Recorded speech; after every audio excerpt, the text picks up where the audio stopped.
Joshua Peterson here with Peterson Electric. I want to talk to you today about de-ice melting cable. The purpose of it is to, one, protect a customer or tenants or even an owner from a situation where ice builds up and you get icicles and they drop. As you can see right there is their front door, so if an icicle builds up in this whole little eave right here, definitely could fall and be a potential of a hazard. The other thing that it does is it also melts the eave at the edge of the gutter. Keeps the gutters from jamming up and getting too heavy to fall off the fascia, as well as the fact that it helps the valleys start to drain. This system typically runs right here about 4.25 watts a foot. How I figured that out was their chart, but I also double checked myself. When I got the cable, I first pull it out, I have a meter, I plug it in to test it, and then I felt it warm up. It will warm up typically during the time of your summer months or your fall. You'll feel it. Basically, it does need typically a dedicated circuit on that. If you're going to do a small little section like 60 foot, you may not need that. You're not supposed to just run it in the gutter and leave it just lying there. I've seen a lot of poor installations on that when they slap it in. This installation needed 240 foot, so we need two kits. This kit goes all the way over to here, back up, and it quits right here. And this kit right here, let's call that building A and B, and then A right here comes up and B goes over that way. The trickiest part of it is trying to know your length, and that during the estimate of the bid, you know, that comes by trial and error. I've had one where I actually did one side of the fascia and I lucked out. It came as a 150 foot kit, and the other one came as a 30 foot kit. But it actually worked out better because we had two plugs going in. Now, if you're not going to use what we call an ice cube relay like this, this is actually designed by the same company.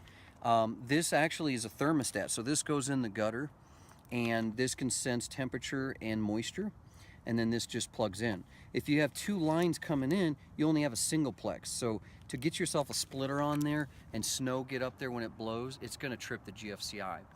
So the only thing I can't quite figure out is how this company actually got this by without having a bell box. This is not going to fit in my bell boxes. If I got a 2-gang RV bell box, it probably could, but it's huge. Most inspectors probably would want to see this secured somehow. You know, maybe they won't because it's hanging under the fascia, but it is still in a damp location underneath that eave, and the inspector would probably still want to see that A GFCI'd and B, possibly see if we can cover this. This just simply plugs into the outlet, and then the heat tape into here. If you pull this out, well, then you have it constant hot. It'll burn all year round. You are wasting about 1,080 watts on that system at 240 feet.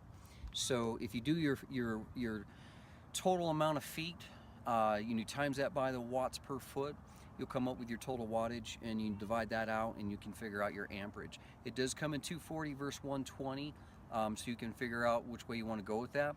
Typically we do 110 on this because it's a lot quicker. There's outlets around, or we just run our circuit, or this the fact that we can't get 2 extra breakers in the panel. Easier to get 1 breaker in the panel. But if you do 240 volt, you're going to cut that amperage in half, but you got to find a special GFCI, probably 2-pole GFCI breaker, 15 or a 20 amp. Those are a little bit more expensive to come by, not a normal breaker, especially if you have an older panel like a Bulldog FPE, Zensco, even the older GE styles. Really hard to come by those. If you have more like a Siemens or a Square D Homeline QO, or if you have just like a Cutler hammer, you probably could find yourself a 2-pole 15 amp GFCI breaker. Other than that, when we ran this system, we designed it that owner A would pay for his section and B would pay for his section, making sure that the utilities were separate. You can see both of my cords at the end dropping down. Hardest part was rolling this thing out. It literally came from me all the way over to that stop sign. That was about 250 foot right there, pretty far. Make sure no one runs over this with a car as you're wheeling it out, otherwise you got to rebuy it. It will wreck it. So once we had it all pulled out and we got it straight to get all the curly cues out of it, we ran it all the way up here, just attached it right around that edge of that vent stack for the bathroom, ran it down so we knew we could pull on that like a pulley without gouging it and cutting it. If you get it caught on any of these metal fascias, you're gonna rip it. And then we just fed it in the gutter. You do have to go down your downspouts. Once you go down your downspouts, you're gonna feed it backwards. And really, it's kind of interesting. The end of the loop, the end is right here. So we lucked out. I mean, my gut set on this just to keep coming up, and I kind of just visualized it, and then I came up and I ended it.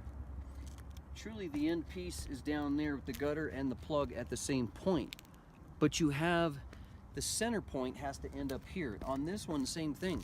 The center point ended up there as well, and we wanted to get that all the way up. Now you want to go up this valley because you want this to melt in this channel. Yes, we did not come back and forth in zigzag. If you had extra, you could, but they don't say in the manufacturers that you do that. Once the ice builds up there, it'll fall off.